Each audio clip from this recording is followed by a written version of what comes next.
Think about the last time someone bumped into you, not the other way around.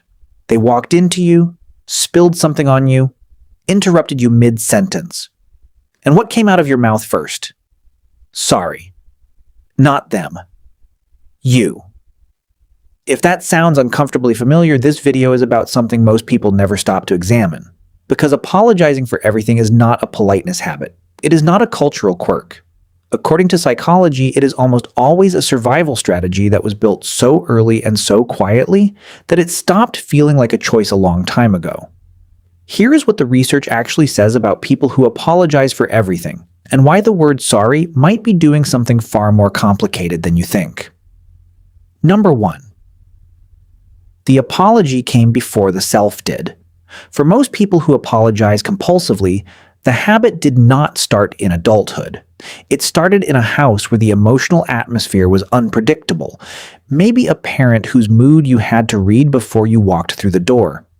Maybe conflict that erupted without warning and died just as fast. Maybe a family where keeping the peace was not a courtesy but a necessity. In those environments, children learned something that psychologists call hypervigilance to social cues. Your nervous system becomes finely tuned to the emotional temperature of a room.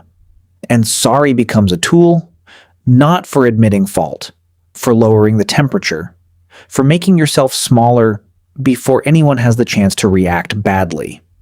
You were not apologizing because you did something wrong. You were apologizing because it worked. And the things that work when we are young become the things we reach for without thinking when we are older. Number 2, you apologize for taking up space. There is a specific kind of sorry that has nothing to do with an action. It is the sorry you say when you ask for something, when you need something, when you exist in a way that might, conceivably, be inconvenient to someone else. Sorry to bother you. Sorry, could I just... Sorry, I know you are busy. Psychologist Harriet Lerner distinguishes between what she calls a genuine apology and what she calls a sorry reflex. The sorry reflex is not about remorse, it is about preemptive self-erasure. You apologize for your presence before anyone has indicated they find it unwelcome, because somewhere along the way, you learned that your presence needed justification. That is not humility. That is a wound that learned to speak. Number 3, saying sorry feels like control. Here is what nobody tells you about compulsive apologizing. It is not purely self-deprecating. There is something underneath it that functions like control. If you apologize first, no one can be angry at you first. If you take the blame before the blame is assigned, you remove the uncertainty of waiting for a verdict. The apology is not surrender. It is a preemptive move in a game where being caught off guard always felt dangerous. Researchers studying anxiety and interpersonal behavior have found that people who apologize excessively often experience measurable relief immediately after saying, sorry. The same kind of relief the nervous system produces when a perceived threat is neutralized. You are not apologizing to repair a relationship. You are apologizing to repair your own nervous system. Number 4, you apologize for your emotions. Sorry for being so emotional. Sorry, I know this is silly. Sorry, I should not be this upset about it.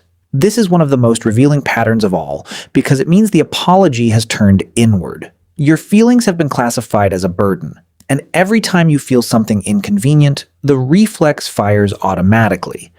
This almost always develops in environments where emotional expression was either discouraged or weaponized, where crying was met with impatience, where being upset made things worse instead of better. The child in that environment does not stop feeling. They learn to apologize for it instead, and they carry that pattern into every relationship they ever have, shrinking the parts of themselves that might be too much for someone else to handle. Number 5.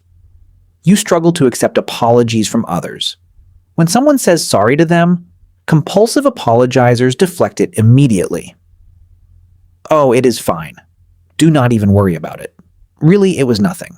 If your internal model of relationships was built around the idea that you are the one who causes harm, then receiving an apology requires you to briefly occupy the position of someone who was wronged. And that position does not feel safe. So you rush to take back the offense on their behalf before they even finish the sentence. Number 6, you over-explain every apology you give. There is a difference between saying sorry and performing sorry. People who apologize compulsively often cannot leave the apology as a simple, clean statement. It becomes a paragraph. An explanation of why it happened, a reassurance it will not happen again, a detailed accounting of your intentions. I am so sorry. I was just really stressed and I did not mean it to come out that way, and I know that was not okay, and I just want you to know that I really do care. This is not more sincere than a simple sorry. It is more anxious. A clean apology leaves space for the other person to respond however they need to. An over-explained one tries to preload their response with the reaction you need from them, which is usually forgiveness, quickly, before the discomfort becomes unbearable. Number 7, the sorry that protects you from intimacy. For compulsive apologizers, sorry can function as a barrier to depth. If you apologize quickly enough and thoroughly enough, the conflict never fully develops. The moment of real friction, the moment where two people might actually sit with tension long enough to understand each other, gets bypassed. The sorry shuts it down before it can become anything real. This is not dishonest. It is protective. But over time, it means that some of your closest relationships have never actually experienced what you really think or what you actually need, because sorry got there first. And here's what nobody tells you about all of this. The people who apologize for everything are very rarely the people who have done the most wrong. In almost every case, they are people who have been made to feel responsible for things that were never their responsibility, who learned before they were old enough to question it that the world went more smoothly when they made themselves small. The sorry is not weakness. It is an old protection. It just outlived what it was protecting you from. What changes this is not forcing yourself to stop saying sorry. That is like trying not to flinch when something moves fast near your face. The reflex does not respond to willpower. What changes it is understanding, slowly and with patience, that your presence does not require an apology, that your feelings are not an inconvenience, that taking up space in a room or in a conversation or in someone's life is not something that has to be earned by making yourself as small and unobtrusive as possible. You were taught that it did. You were wrong. Or rather, the person who taught you was working from their own damage, and they passed it to you the way people always pass things along, without meaning to, without knowing, and without ever saying sorry for it. If this described you, I want to hear which part. Leave a comment.